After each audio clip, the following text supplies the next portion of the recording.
Well, welcome to episode 2 of the Legacy Alliance podcast. Sitting beside me is my co-host, Dub Alvarez. Hi, America.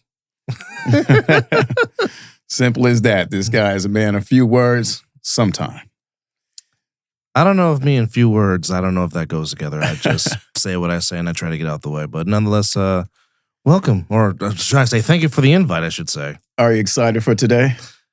A little bit. Doing with some football history here today on this particular episode. Football history it is. Well, on the show today, we have Gene Upshaw, number 2. And this guy, we knew each other as kids, growing up as Oakland Raider babies.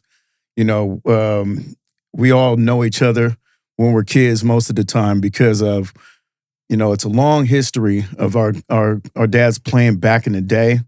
And then, time passes. I'm glad to have gotten, reacquainted with this guy as adults and glad to have him on the show. How you doing, Gene? I'm doing great, Zoe. Thank you for having me. And hello, Doug. Nice to meet you, sir. Pleasure. Nice to meet you. Well, I came up with the title Raider Baby a couple of years back. It was something that just came to me and it stuck, I called myself the Raider Baby, and then I thought about him sitting back and was like, shoot, There's a lot of y'all. There's a lot of us. A lot of us out there. Yeah, Go ahead, Gene. there's definitely a lot of us out there. And the irony is a lot of us are really close in age. There's probably maybe a 5-year gap, whether it's up or down, with the majority of the Raiders that played 60s and 70s and early 80s. We're all right, definitely like brothers and sisters. We all grew up close because of our fathers being more than just teammates. There were absolute brothers. I met so many of them, went out with so many of them, had dinners and holidays spent with all of them. And I'm sure we were running around the house as well together. And there is a lot of us out there that need to come back together. And I'm going to try to do something about that. That's why the title of this episode came to me. And the subject was Raider Babies. I'm looking forward to hearing your stories and getting some from, our other guests. So what we'll start off with is Gene Upshaw. Gene Upshaw is an absolute Raider legend. Some might say a cornerstone. Yeah, absolutely. He played guard. He was the anchor of that line. Him, Jim Otto, you got Art Shell. These guys are absolute legends, not just Raider legends, but they were legends of the game. They were ambassadors of the game too. They set the tone for the association as far as players go and helping players get more money. They were advocates as well. They did a lot for the game and a lot for Black people in general. I really appreciate the history of your father. We'll dip and dab and bounce off of each other. I would love to hear your stories as well. I don't want to just throw out stats out there. It's there's so much more to Gene Upshaw than that. I'm going to give you the honor, Gene, of starting off with stories of your father before we go ahead and get into the history and the statistics of the game. Any story you want to start out with, sir? There are plenty of stories for sure that are out there. I'll say that he was heavily involved in the community. For one, first and foremost, whether it was in Oakland predominantly or Pleasanton or in DC, he definitely cherished those moments. He tried to be as impactful as possible. My father came from small beginnings in Robstown, Texas. Wasn't the biggest in stature in high school, and even up until his sophomore year in college. He was only 5'10", going in his sophomore year in college. Wow, that's hard to believe. Yeah, he was a place kicker, a punter. He was everything but left guard. Very interesting. But as far as hard work ethic, he definitely spent his summers picking cotton as a child, and just became the man he was. And obviously instilled that with me in regards to hard work ethic. There's some stories, not necessarily about him, but other players that I don't want to. I could share some, but I'm not going to name names. Yeah, we definitely keep it PG around here. I just got one question. How many stories involve John Matusek? That's all I want to know. See, I can't say that now. You already threw it in. So obviously there's plenty involving the twos. Got it. Yeah, him and Alzado, they could write 10 books on them. I believe it.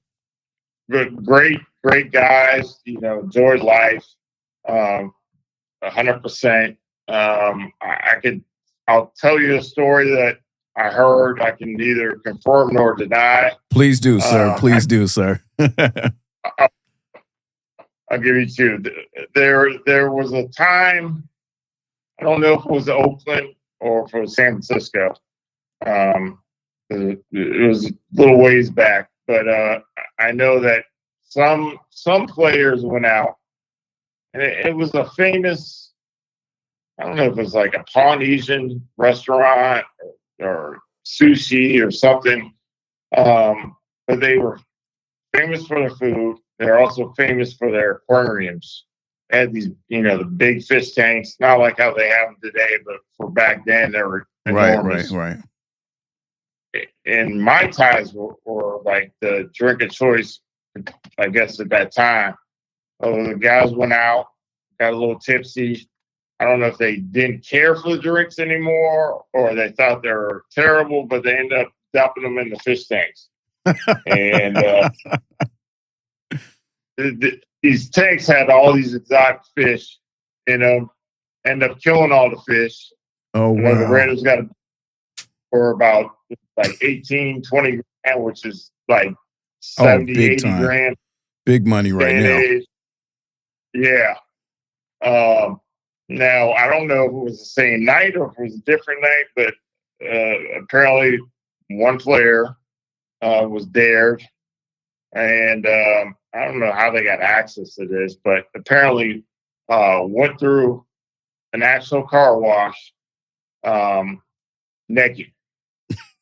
Went through the whole thing. You can't say who it was, though. Well, did you ever hear that? I heard something about that, actually. Okay. I'm just hoping it wasn't my father. You know what I mean? That's all I can say. Not your father. That one I can confirm. Right. I got a feeling it was twos, but just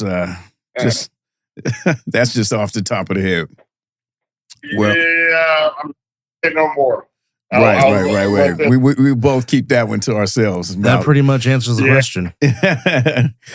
Well, on a serious note, what your father did for the National Football League in general for the players,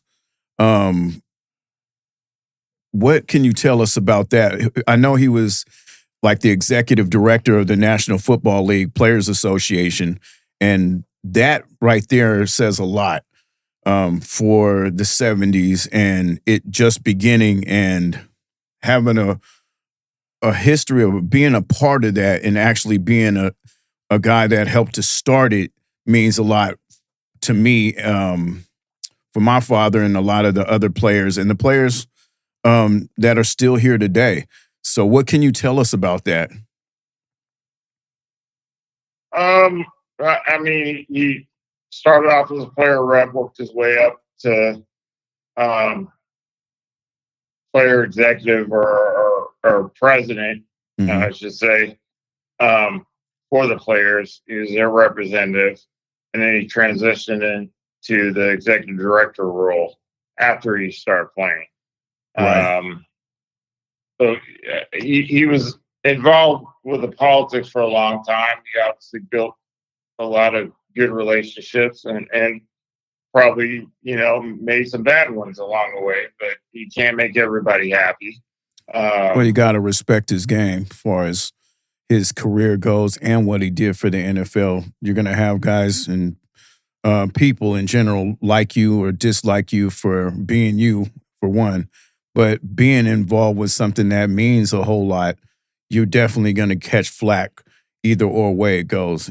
So you can't go wrong or right. Um, he was in the AFL first and transitioned to the NFL and Correct. put in his work. So, I mean, he had, relationships with many players and I'm sure executives and owners of the league, meeting them over the years, over 15-year career. So they got to respect his game either way it goes. Uh, You would think that that's not always the case. I think this younger generation doesn't even know his name. If they do, they don't know the true impact uh, of his presence and his hard work and sacrifice to get where he was and prolong the legacy that he had. Um, it's somewhat sad, but as history goes, you're only as good as your last your play, your last plate, whatever it is, and they're going through a tough transition right now. Well, that's And why I ended up naming this podcast what I did. The legacy and the legends that played this game deserve their roses, whether it be then or now. And hopefully I can help with that feeling you do have, because I have that feeling as well, through my father. And I feel like he should have got more roses that he deserved too. So hopefully I can help you and others with that feeling we have inside for our fathers, for what they did for the game. It means a lot to me. And hearing your voice now, I understand exactly how you feel. It's it's a void that we feel that they didn't they weren't able to use their voices like we are through these podcasts and maybe interviews, that we can now do for them. We're here to carry on that legacy for them. So I'm super happy you're here though, Gene, to share those feelings that we have as you know, some people just look at them as players, but they're our fathers. So it's a different kind of feeling, and that's why this podcast today and the subject was so important to me personally. So I'm thankful you're here. thank you for having me. It definitely needs to be spoken upon more. Um, I don't feel that, especially this day and age. I mean, technology has taken over, which is a great thing. Don't get me wrong, but back in the day, those athletes had next to nothing as far as protection. As far as equipment is concerned, as far as training, weight training, or anything else for that matter. They were just grunting it out. Savages, Um, yes, a lot of heart. 100%. There was no such thing as they did that extra practices back in the day because they wanted to be better. They wanted to get better, and that's the creed or the war cry that carried on those teams, those 60s, 70s, and 80s, because they wanted to win.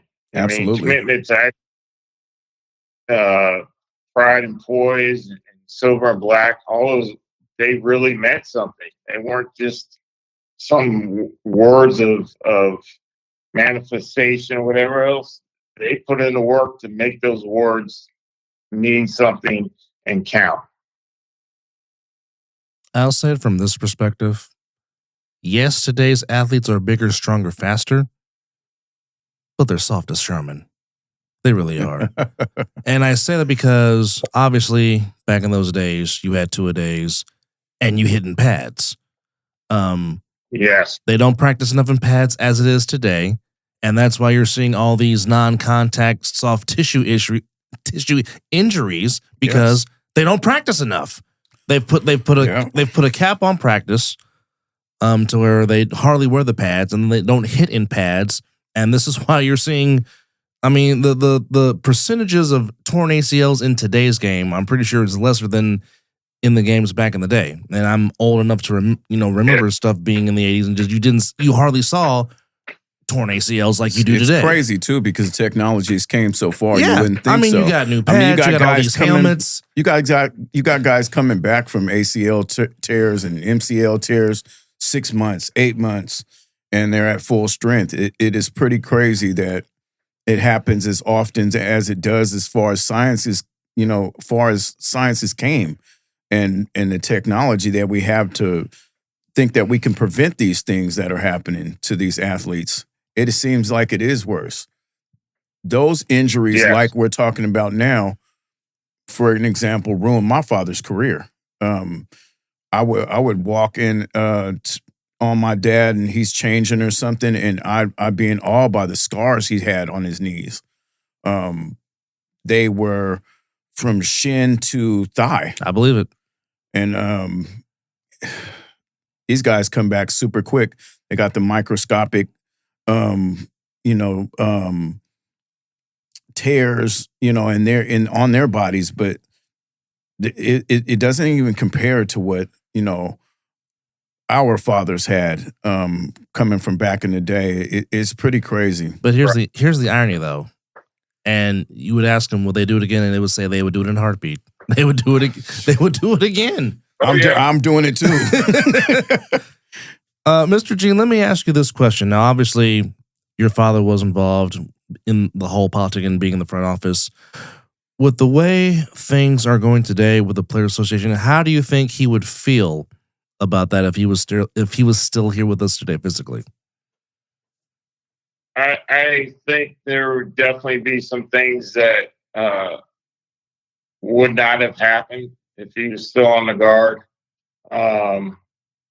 that has taken place. I'll just say, like, just player benefits, I think, and protection for past players would be a lot stronger and greater and more protective in that regard. But I think some of the venues that they do Super Bowls or Pro Bowls, I think that would have been slightly different as well.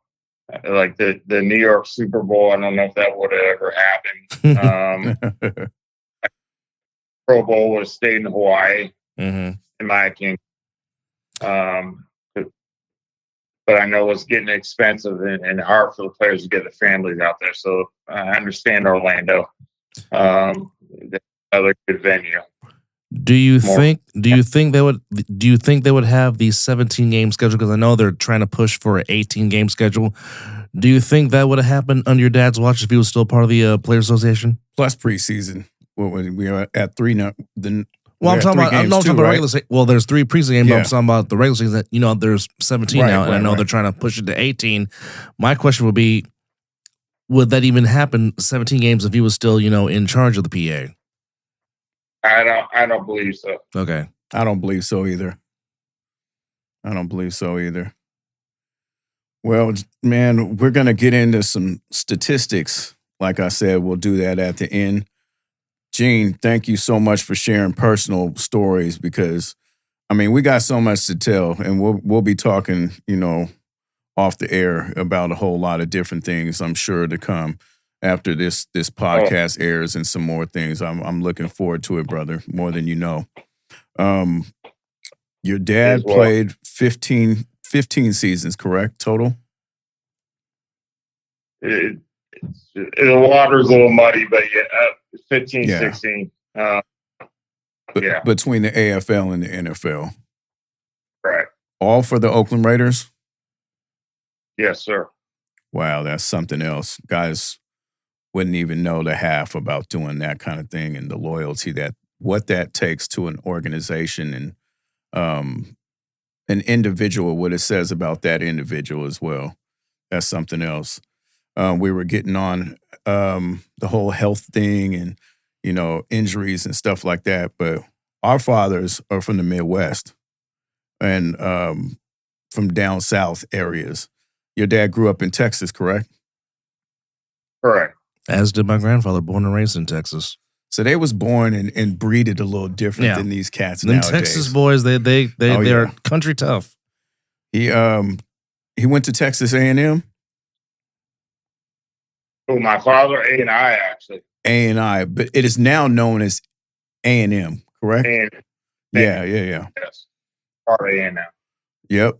So you said, let's go back and rewind just a little bit. You said your father was 5'8", 5'9", as a 5'10", going in sophomore year in college. Whew. That man grew to 6'5", am I right? 265? 6'6", 275, 280 is playing. I think. Well, monster. That is a definite monster. He's out there protecting that quarterback. You know what I mean?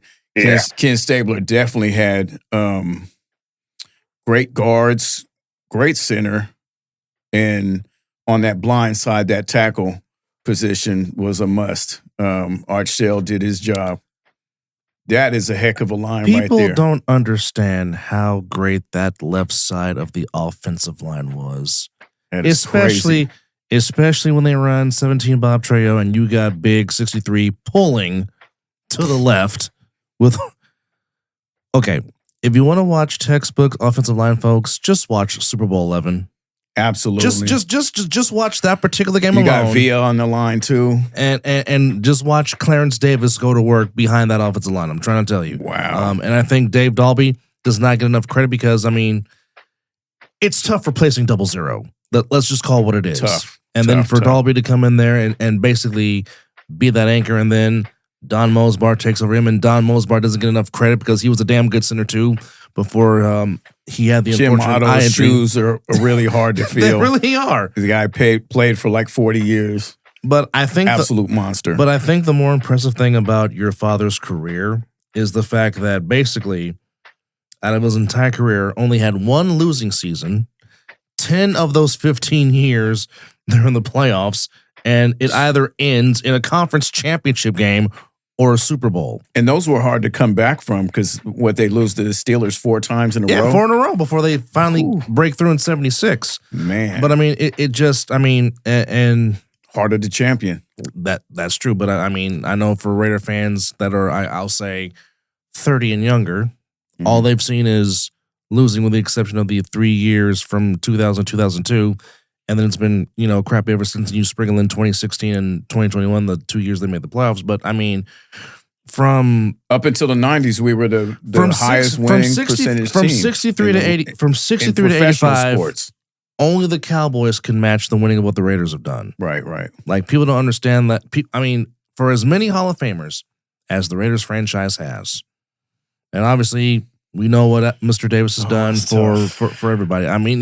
I feel for y'all because it's tough. I've experienced some periods of losing, rooting for the team that I root for, but for you guys to go through this for almost damn near 30 years, it's tough because I know Mark wants to win in the worst way.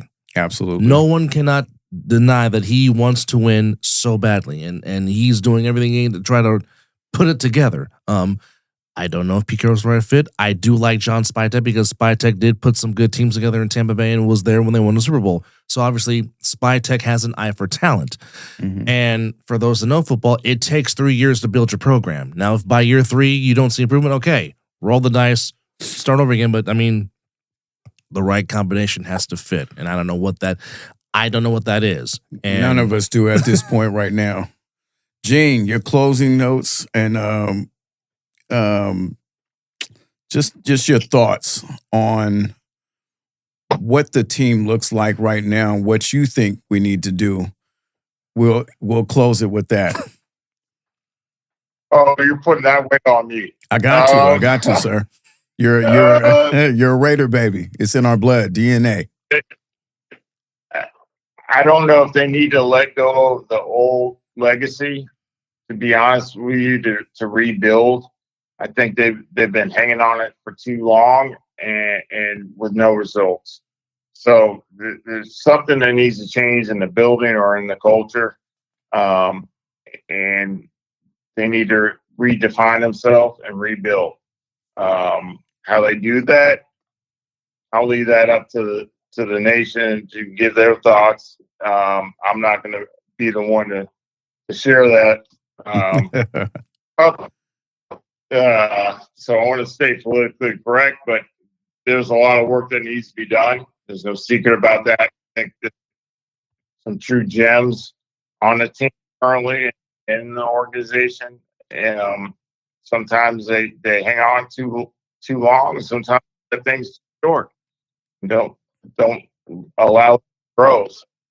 It's a balance. I just hope they find their way and find their way fast. Fast, quick, and a hurry. Well, Yes. Gene, I want to thank you again. Man, I can't even thank you enough for coming on and just sharing your thoughts, your heart with us, your personal stories. It has been great having you on the show. There's going to be more to come. I hope you tune in and listen in on other family members. We'll put it that way. Other family members, Raider babies, stories, and enjoy as much as I do. I love it. I definitely look forward to it.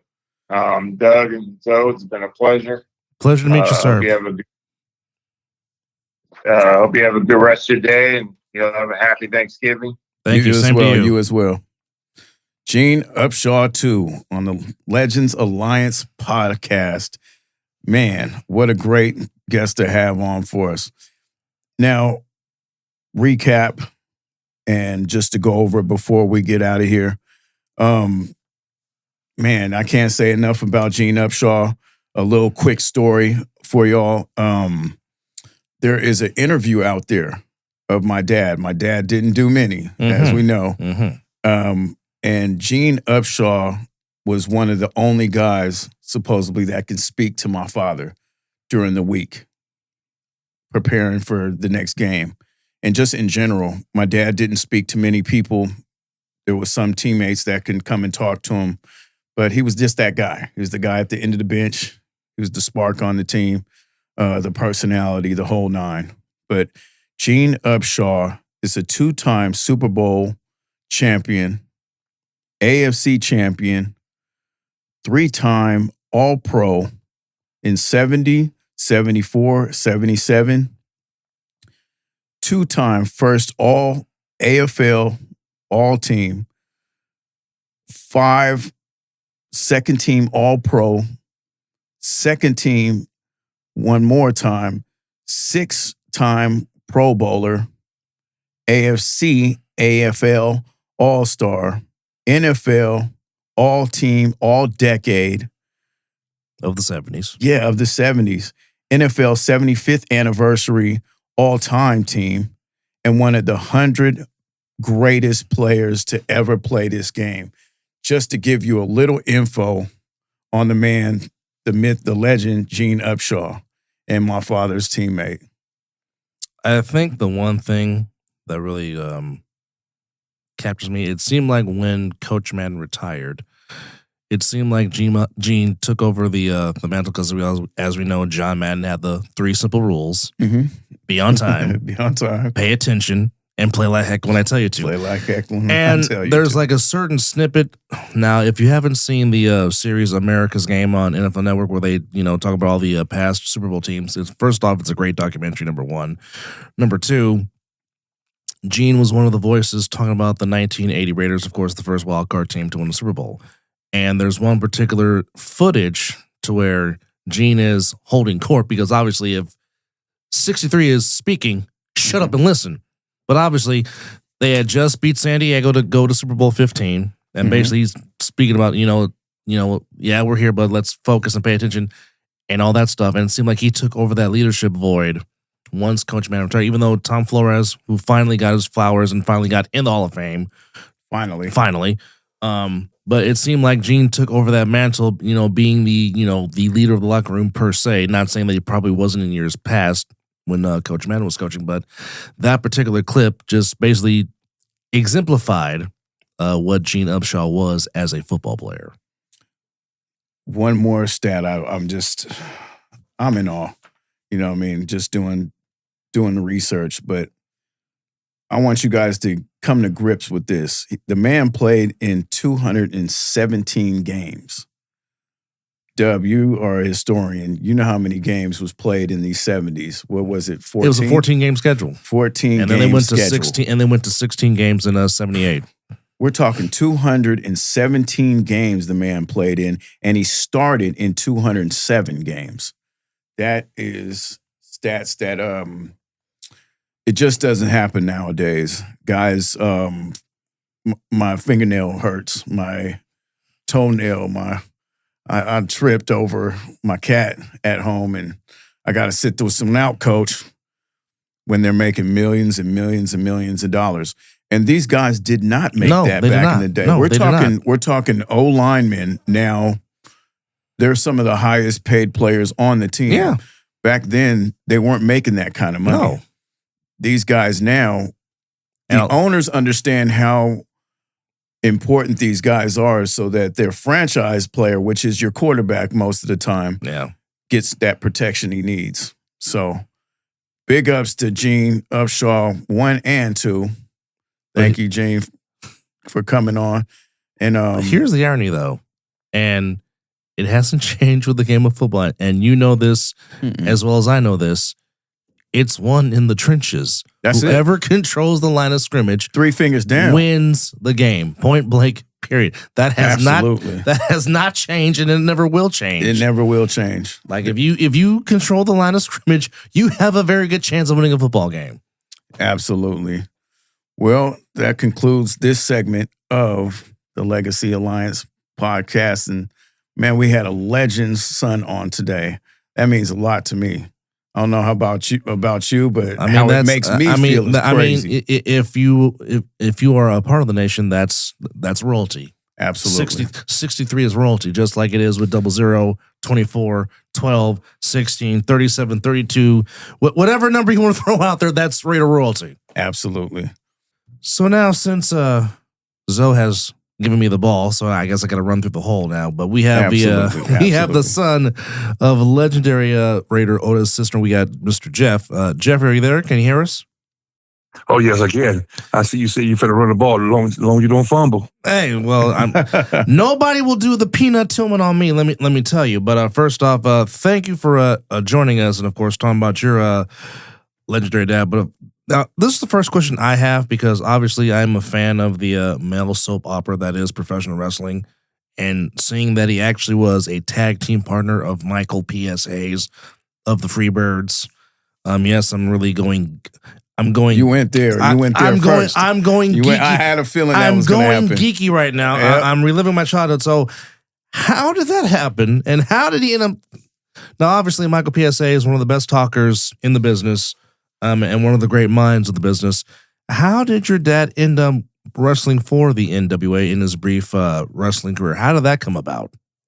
Because it wasn't NWA. It was Georgia Championship Wrestling. Okay, and so that's where it was Ted Turner Georgia Championship Wrestling, and my daddy is from Georgia. Uh-huh. So it's like when he got out of the NFL, And then he introduced him and thought about going into wrestling, and they were like, come on, let's do a promo.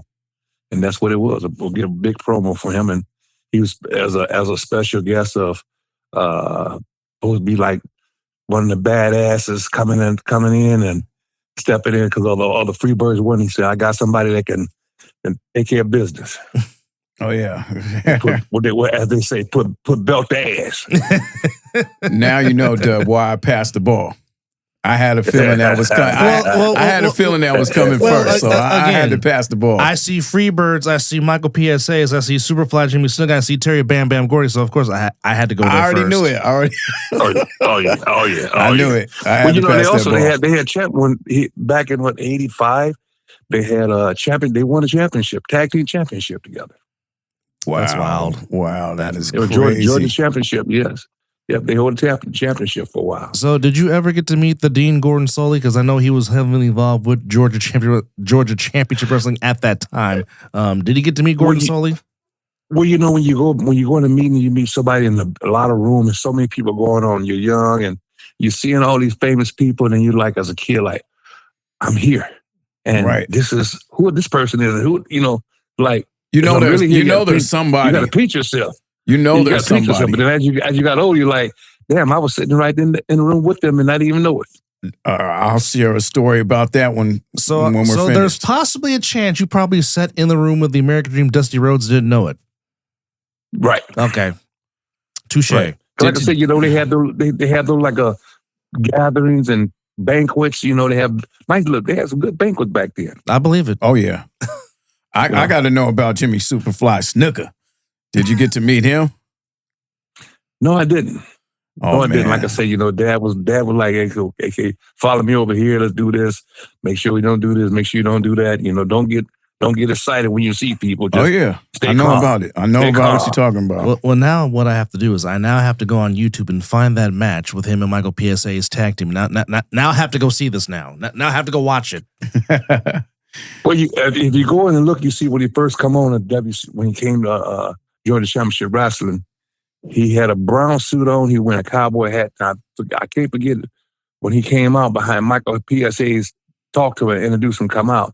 And when he come out there, somebody slapped the hat off his head. He said, well, I got something for you. That would take a lot of balls. Your dad was a big man. Yeah, and Michael PSA and Michael PSA's could talk. Like I said, one of the great talkers of all time. It's funny, Jeffrey, because they ran these circuits together. Yes, I remember being on the road with my dad and going to different cities and wondering why my dad played football. Why is there wrestlers here, and why is there different baseball players? Vita Blue would be there. Or it'd just be a shock, like, to me. I didn't know who some of these people were, just like you said. And there was rules. Don't talk to too many people, sit down, be polite, blah, blah, blah, blah, wait your turn. If they speak to you, then that's different. And so we had to follow these rules. So I knew this podcast and today was a great idea because there's so many things that I try to share with someone and they can't relate. So hearing your stories, this first one hit me hard because I remember being at those banquets. I tell you, I share this with you. I stay here in Ben Harbor, Michigan, and I don't know if you know wrestling real good. It's wrestling. It ain't wrestling. It's wrestling out there. Well, if you're in the South, it definitely is wrestling. Mm-hmm. It's wrestling. It's wrestling in the South. So from Ben Harbor, Michigan, we had Bobo Brazil here. We got Bobo Brazil. Legend, absolute legend. And Tiny Tim Hampton. They right here from my hometown. I'm staying in right now, like maybe 8 blocks from me right now. But they have a center called the Bobo Brazil Center that they keep going on ever since he passed away. We got living legends like Sinbad. And then Sinbad from here, and Ernie Hudson stayed in. Vivica Fox, her dad stayed here, so we had a lot of stars that came in. You got Joy Bell, who used to be former of the Detroit Lions. Wow. And then Wilson Chandler, that used to play for in the NBA. He's retired now. Those are great And facts then right there. and don't forget Anthony Pig Miller. You know, Yeah. he played for the Lakers. Wow, that's pretty crazy. I got a little fact I can put out there. Fun fact. So, Yes. kinfolk to my father is Natural Butch Reed. Ooh, Hacksaw. Yeah. Okay. Oh yeah. Another I legend. seen him. Yes. Yeah. He was there when I was there. Yeah. That was He's the first that's a strong man. black tag team champions. That's a strong guy. Ron Simmons. Doom. Yeah. Well, they Yeah. were But well, I remember- certainly in the South, but they were the second because Tony Allison I and remember Rocky when Johnson. Yeah, that's true. Professional wrestling. I remember, Yeah. I remember when your dad came in and he was in Mid-South Mm-hmm. on the I forgot the owner who promoted it, and they started taking off Hacksaw Butch Reed. Yeah. Yeah. That's a fun fact right there. A lot of people don't Oh, know. yeah.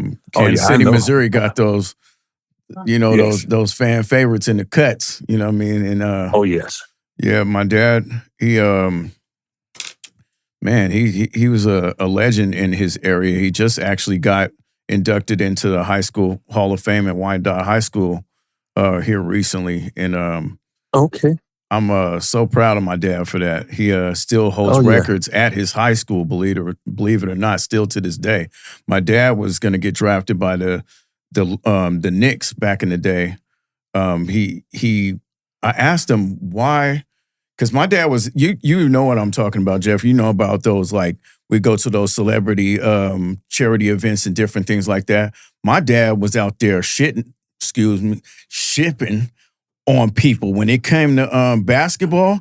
And I was like, Dad, why did you choose football over basketball? He was 2 times better than everybody else out there on the court. So your dad had game.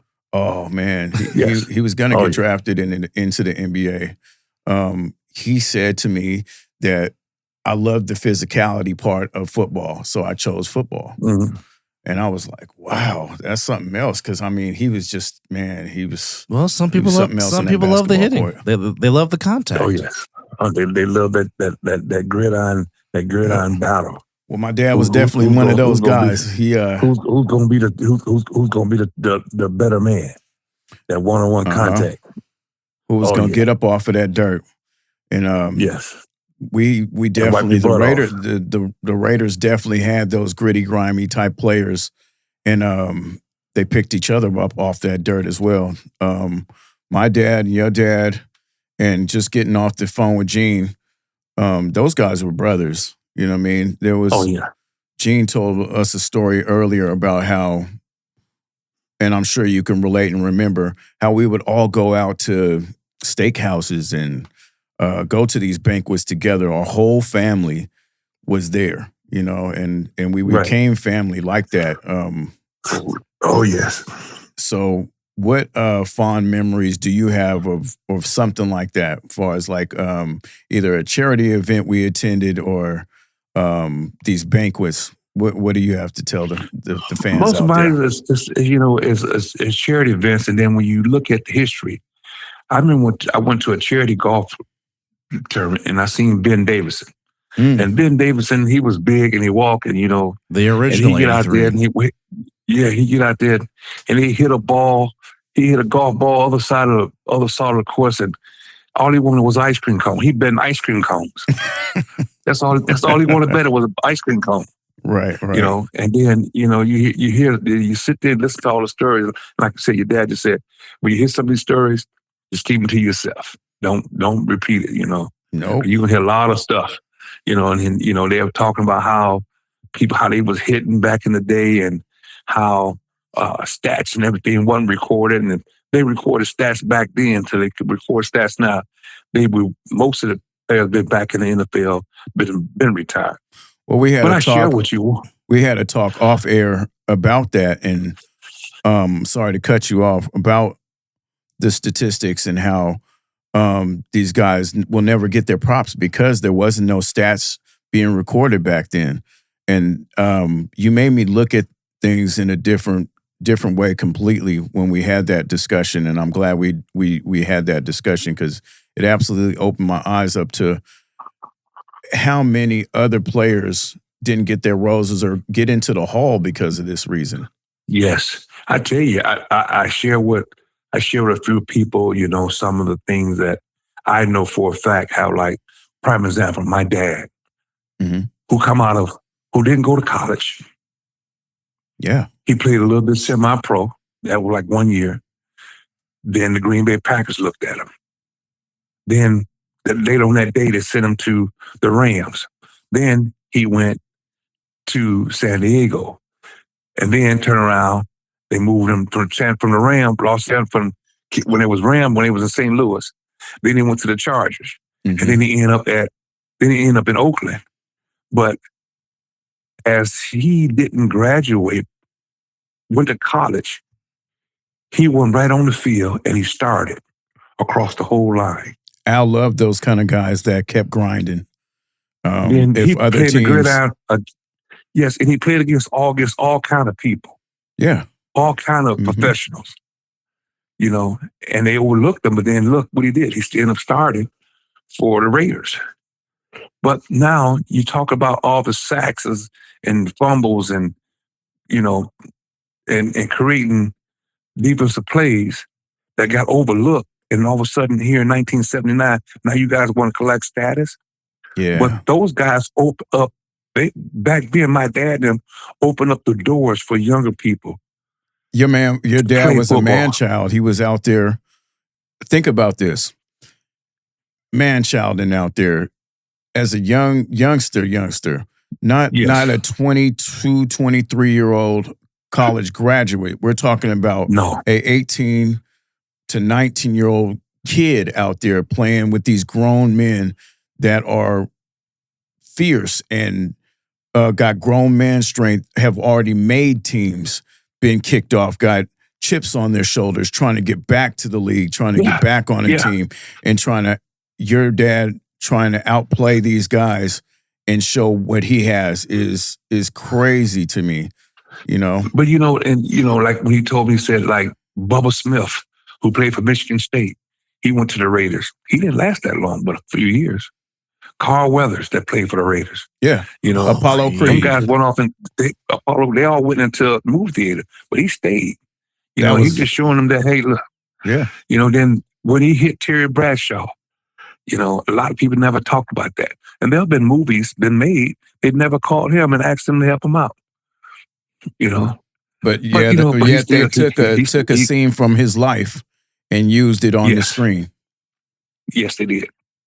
But like I said, I share with people that whatever the NFL or the NFLPA or the Hall of Fame, they still hold this grudge against a lot of Raiders players who should be in the Hall of Fame, who's not in the Hall of Fame today. After all these years. You can do a show about that because, well, first off, I will say congrats to Wiz. Steve Wisniewski. He's in the semifinals possibly. So hopefully Wiz gets in. But I mean, we've talked about Lester Hayes, talked about Jim Plunkett. But I'm asking you a question. Go ahead. Look at the Soul Patrol. When the Raiders had the Soul Patrol, they were hard-hitting guys. The league had to rewrite rules for those guys. And I love my dad. Don't get me wrong, and I know his stats back and forth. But a man like Jack Tatum not being in the Hall of Fame is crazy. Well, to think that the only one that's in is Mr. Willie Brown. Right. That's ridiculous. But let me ask this question, Jeff. Just take me back to what it was as a kid and just being in the city of Oakland, just the love affair that the city had with the Raiders, considering that the Raiders were the only born team in Oakland. Take me through that time to just how much the city of Oakland loved this football team. Well, the city of Oakland, they was, everybody loved that black and gold, silver and black jacket and that mentality, because they know that the Raiders was, when they come to play on TV, that was everybody want to watch that on TV, the Raiders. That silver and black and how that grudge they had and how they were hitting and performing, and how they had bring highlights to games. And if it wasn't the Raiders not playing, people pretty much didn't want to watch TV. They want to watch the Raiders game. But Oakland really loved the Raiders.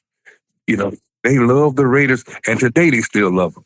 And you started out with it, for you youngsters that don't know, yes, we did have gold in our uniforms. When we started it, we were called the Senors.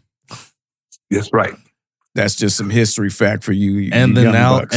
Al came and said, "Screw that, we're going this way." Committed to excellence, and it's the silver and black. That's what we're gonna bleed from here on out. The funny thing about it is, what people used to say, Al was the Maverick. You ever watch a cowboy movie, The Maverick? He would go out and get all kind of like dirty dozens, like that military, the dirty dozen. The so-called rejects. Yes. He put the dirty dozen together, and then you know what? They came out and played football and hit hard. Yeah. I mean, you can go on and on about who Al Davis ended up signing. That was a castaway. For lack of a better term. Yes, sir. I was trying to think of the right term for it, but absolutely, Rich Gannon. But he ended up winning the MVP. Yes, he did. He did. Lester Hayes. My father ended up they were linebackers. And he signed them to the Raiders. Did you know they played linebacker in college? Yes. Yeah, and he ended up signing them. They became corners, famous corners. We can go on and on. Jerry Rice, Roger Craig, Ronnie Lott. Oh, yes. You want to help me out, Doug? Yeah, I know you know. Charlie Garner. That's just from your squad. You know what I mean? Alone. No, but I go back to Greg Pruitt. I go back to Fulton Walker. Like Matt Millen. Matt Millen, started out with different teams. And then, I mean, there was some trades that had to be made. We spoke about that off camera. The Oilers trade. Let's bring that up, and I'll let you go ahead and speak on that, because we spoke on that, and it's crazy to see those guys in different uniforms, but how many guys were in the trade is what's mesmerizing to me, far as like how it goes nowadays, because trades aren't made like that now. They're made one player. You might get a couple of draft picks or one player for player, but no way will there be 4 Hall of Famers in one trade to go on to the next to one team. Yeah, to the next decade. And like I said, it started with the quarterback, Snake. Yeah, the Snake was in it. When he went to New Orleans, New Orleans was the bottom. The only thing they had was Earl Campbell. That was They had no other players. That's all they had was Earl Campbell. So Al made a deal or whatever. Houston. A lot of players left Houston. Yes, sir. A lot of players left. 4 or 5 players left at one time going over to Houston. I want to say it was Kenny Stabler. It was Jack Tatum. Man, that trade was big. I believe it was 4 players. They got my dad was supposed to go, but he didn't go. Right. It might have been in his trade clause. He was like, "Hey, no, I ain't going." But they received Kenny King, another player, and I believe a draft pick for 4 great Raiders at that time. That's unheard of nowadays. They just don't make trades like that. Like again, I said, it's a draft pick for a player. They was looking at a draft pick, and that's how Howie Long came about. Yes, sir. My dad was in that era. So my dad, when 79, they brought in Howie Long. And without those trades the Maverick made, then we wouldn't have those players. Maybe House came from that too, Greg Townsend. Yes. Greg Townsend. Yeah, those are homebred guys. Who is still the franchise leaders in sacks, boys and girls. Absolutely. That's fun fact right there. Glad you brought that up. Yes. You got a lot of those corners that came to us too. Lester Hayes. The Hayes is period. I mean, there was a lot of my dad used to tickle the shit. My dad used to tickle me. He said, "Jeff, that's when they had that stick on me." He said, "Jeff, oh yeah, they used to buy it by the cases. He be all wrapped in white, and before you know it, get on the field, he brown. He got on his jersey. He got stickum everywhere. Not that him and Fred. Not that Fred Biletnikoff needed the stickum, because I mean he had great hands and one of the best route runners. Not that he needed the stickum, but I mean it just. Hey, if it was legal, why not use it? To continue with this stickum conversation, my dad said, "Look at the opposing players' ear holes with the stick." That's what my dad told me. I was like, "Wow." But you know, my dad. You know, one of my things my dad told me, one of the defensive coaches, he came up with this. That's why if you look at all the players back in the 70s, how they had a hand wrap. They had a hand wrap like a club. Our dad's, the trainer. Had like the trainer. Yeah, he wrapped everybody's hand like a club so they won't mess their hands up. And that's what they club. They used to club when they had that swing. Yeah, when it was still with legal. The right hand, hit the forehead with the left hand with that club, and ring their head helmets. R.I.P. to George Atkinson, but he was the best at that. And there's a great Phil Villapiano story about that, because he talked about getting his hands wrapped, which is on YouTube what somewhere. Story from Phil wasn't great. That's true too. But I mean, there's a particular story about him getting his hand wrapped, about how when he would, blast somebody's, I asked my dad about that, because there's some famous pictures of my father, and I was like, "Dad, you were playing with a broken arm?" He looked at me kind of sideways a little bit, and I was like, "No." Oh, okay. He said initially, yeah, but we just kept it going. It was still legal. Yeah. I mean, they literally had casts. The flipper. Yeah. They had a flip. They called it a flipper. That went in like a dolphin flipper. Jeff, let me ask you this question, if you could possibly answer this, but why, and I'm just going to speak on particularly in the 70s, why was it that the NFL just had it out for Al Davis? Why do you think that is? Because some of the judgments he made and calls he made right for the league, and people just didn't. Some of the owners and Pete Rozelle, Commissioner Pete Rozelle. Mm-hmm. They didn't like the calls he made, and he was sticking to his guns. And he was a man of power too. He could have took Pete Rozelle's position, and Pete was. You're not gonna want to hear from that guy. You know what I mean? That's the next in line.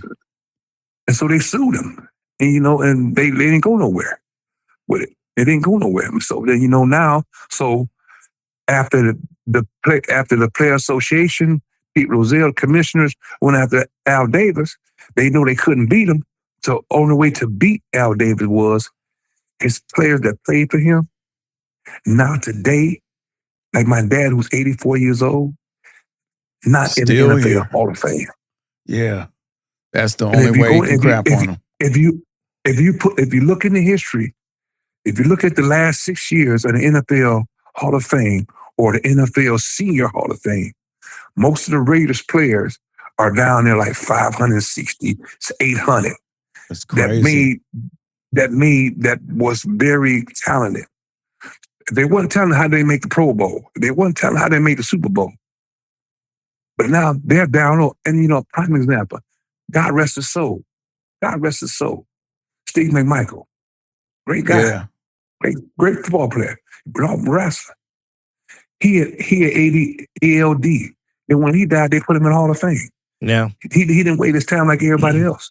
My dad had stats, so if they was, like I said, they record stats back then, it'd be a lot of more players that retired.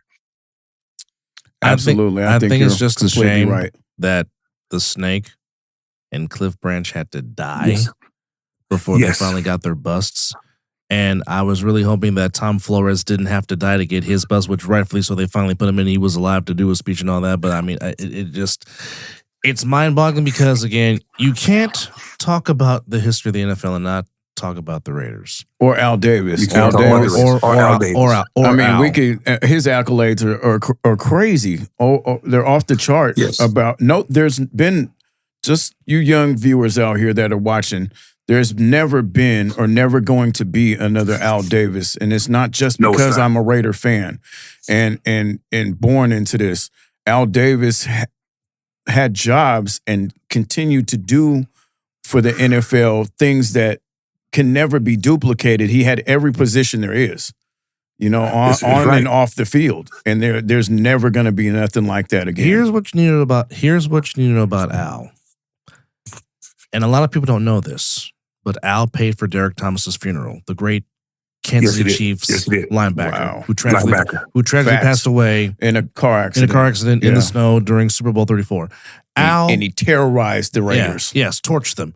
Al paid for his funeral. Well, the expenses and everything. I tell you another history.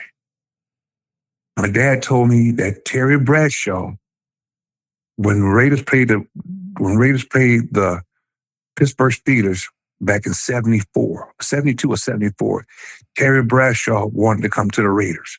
Al Davis stopped that and said, no, he told Chuck, no, you need to start him and make him play more, get him more time playing time. I heard that story. Wow. My dad said that's a true story.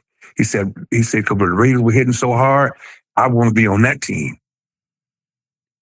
Put me on that team. That's a good business move right there. That's a good business move. One of the things that, and when Al Davis was moving Oakland to LA, they fought him for years. Oh yeah. And all kind of lawsuits. And then he won, and that's how they Oakland ended up going to LA. And that's also how they blocked John Elway from being a Raider. Yes, that was supposed to happen. That's folks. John Elway was supposed to be a Raider.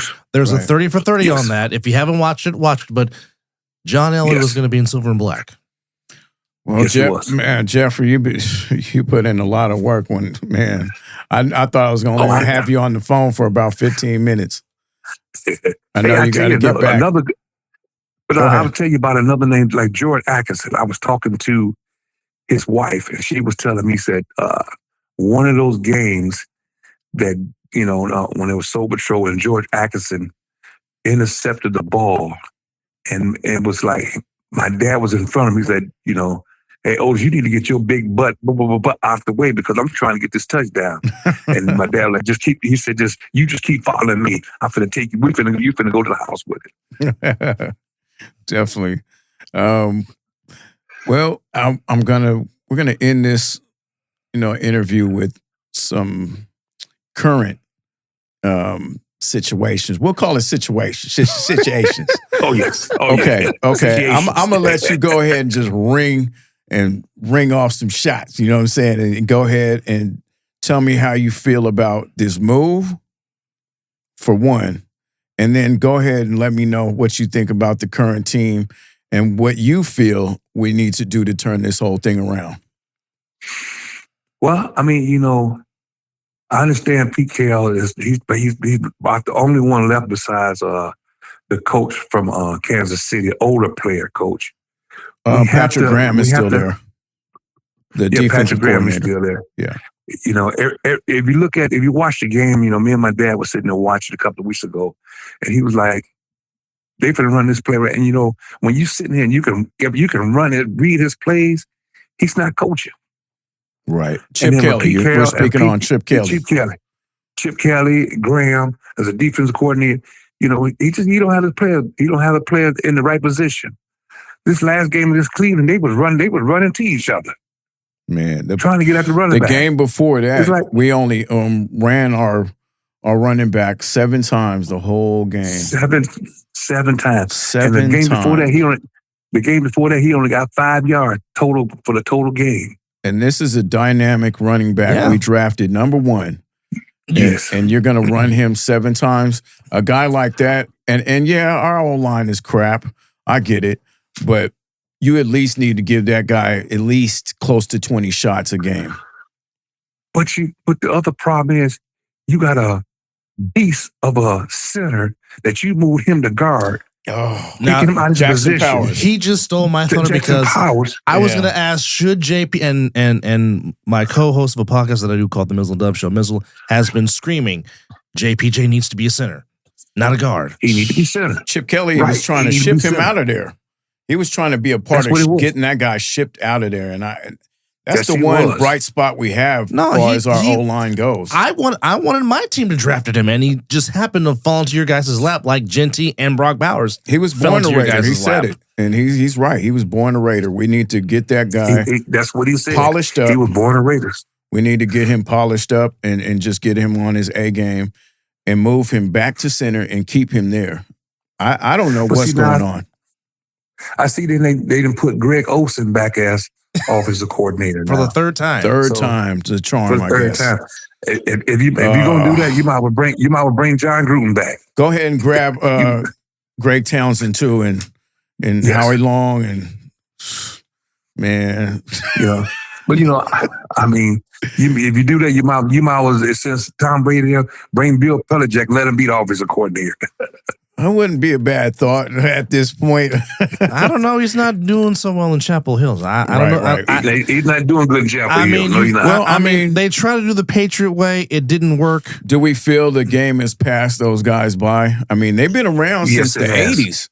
We're talking about mid-80s. These guys were rookies as coordinators in different things, and maybe the game is just passed them by. It's evolved. Back then, it's evolved. Back then, you weren't running the pistol.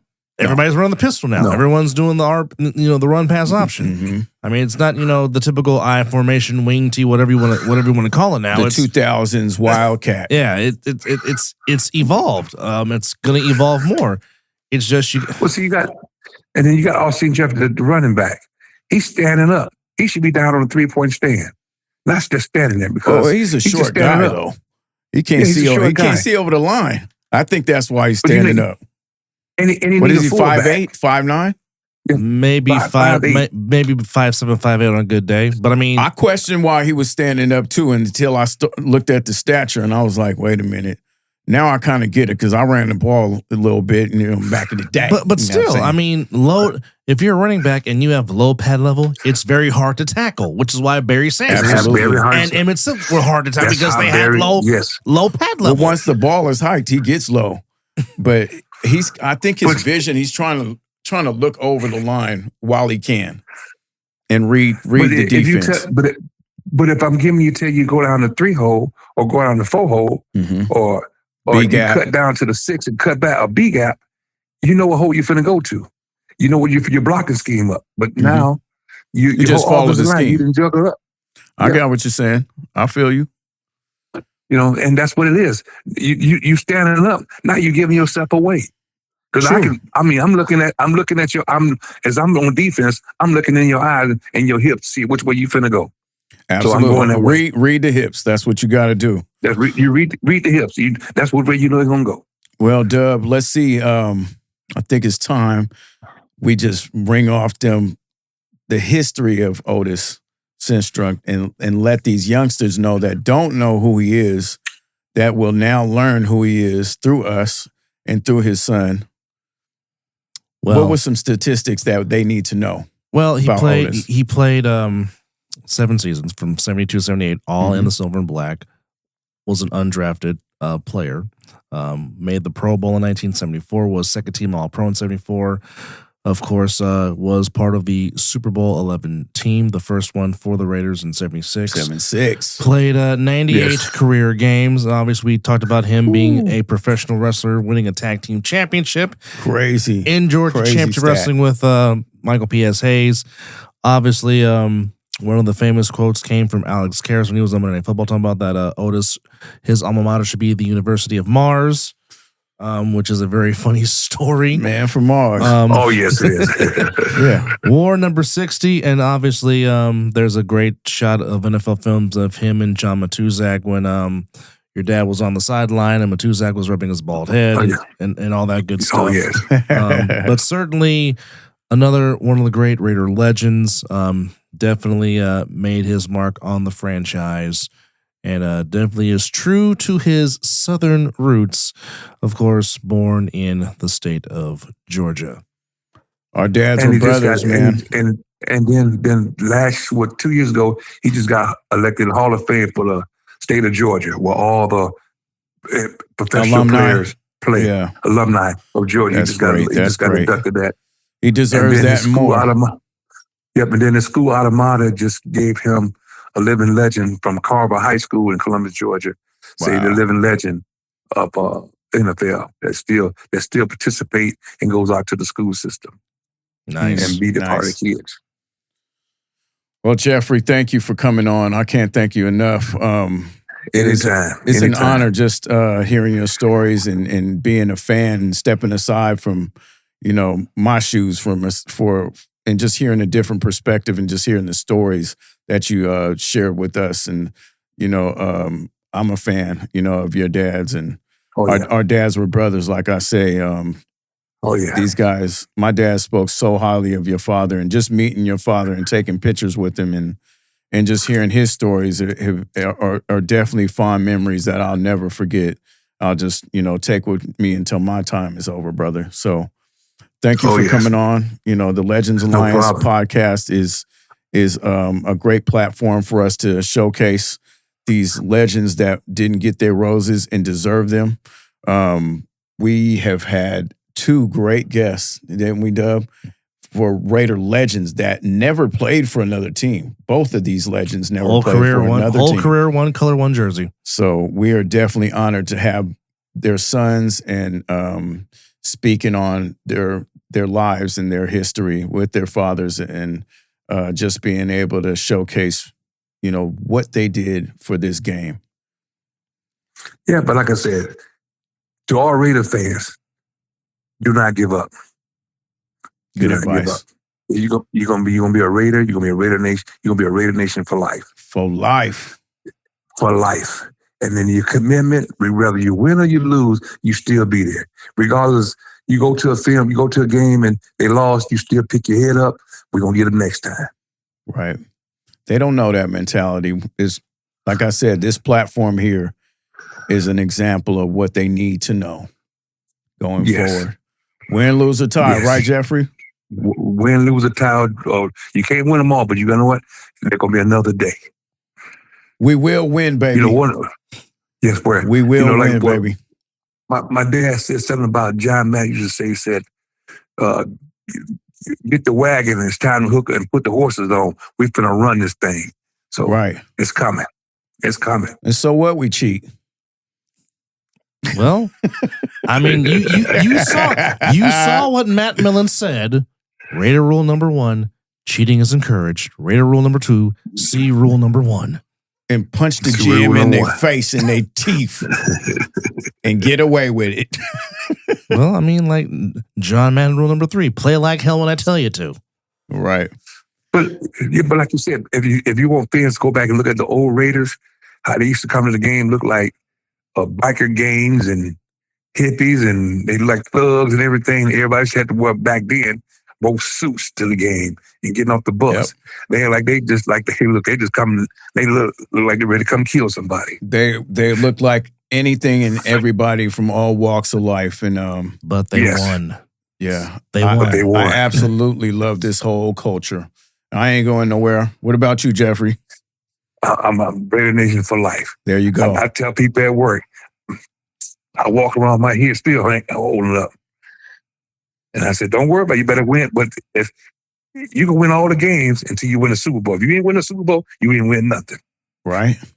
We're going to end it at that.